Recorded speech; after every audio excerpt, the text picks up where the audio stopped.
Hello friends, আমি চলে এসেছি কার্তিকের নতুন ইউটিউব চ্যানেল টু সাইড কিচেনে। আজকে আমি নতুন রেসিপি নিয়ে রেসিপি হচ্ছে পটল ভাজা। সেটা বানাতে কী কী উপকরণ লাগে আসুন দেখায়। তার আগে একটা কথা বলতে, আমার চ্যানেলে যেসব ভিডিও ছাড়া আছে আপনাদের যদি ভালো লেগে থাকে অবশ্যই লাইক কমেন্ট শেয়ার করবেন, বেশি বেশি করে শেয়ার করবেন।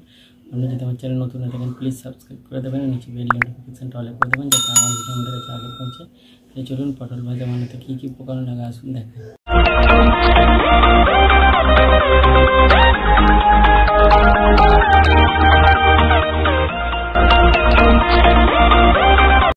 দেখুন পটল ভাজা রেসিপিটা বানাতে কী কী উপকরণ লাগে দেখিয়ে দিই। তার আগে একটা কথা বলে দিই, ভিডিওটা প্রথম থেকে শেষ অবধি দেখার অনুরোধ রইল। তাহলে চলুন রেসিপিটা শুরু করি। পটলগুলোকে ভালো করে গাগুলোকে ঘষে নিয়ে আমি এরমভাবে দুটো সাইড লম্বা লম্বা করে চিড়ে নিয়েছি। আর এখানে পরিমাণ মতো নুন নিয়েছি, হলুদ নিয়েছি আর সাদা তেল নিয়েছি। তাহলে চলুন রেসিপিটা শুরু করি।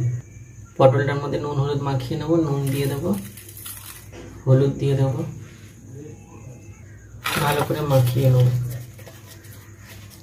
গ্যাসটা জেলে কড়াটা বসে দিয়েছি, কড়াটা গরম হয়ে গেছে, কড়ায় তেল দিয়ে দেবো। তেলটা গরম হয়ে গেছে, পটলগুলো দিয়ে দেবো।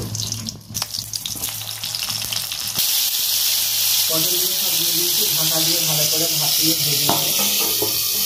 ঢাকা দিয়ে একটা সাইড ভেজে নিয়েছি, এবার উল্টে আর একটা সাইড ভেজে নেব। পটলটা দুটো সাইড ভেজে নিয়েছি, আর একটু নেড়ে চেড়ে হালকা করে ভেজে নেবো, নিয়ে তারপর নামিয়ে নেবো। দেখুন আমার পটল ভাজা রেসিপিটা রেডি হয়ে গেছে। এই রেসিপিটা যদি আপনাদের ভালো লেগে থাকে অবশ্যই লাইক কমেন্ট শেয়ার করবেন, বেশি বেশি করে শেয়ার করবেন। আর প্লিজ সাবস্ক্রাইব করে দেবেন আমাদের পাশে। দেখুন চলুন তাহলে দেখা হচ্ছে নেক্সট ভিডিওতে। এবং নিত্য নতুন ভিডিও পাওয়ার জন্য আমাদের চ্যানেলটাকে অবশ্যই সাবস্ক্রাইব করবেন, আমাদের পাশে দেখুন। চলুন তাহলে দেখা হচ্ছে নেক্সট ভিডিওতে।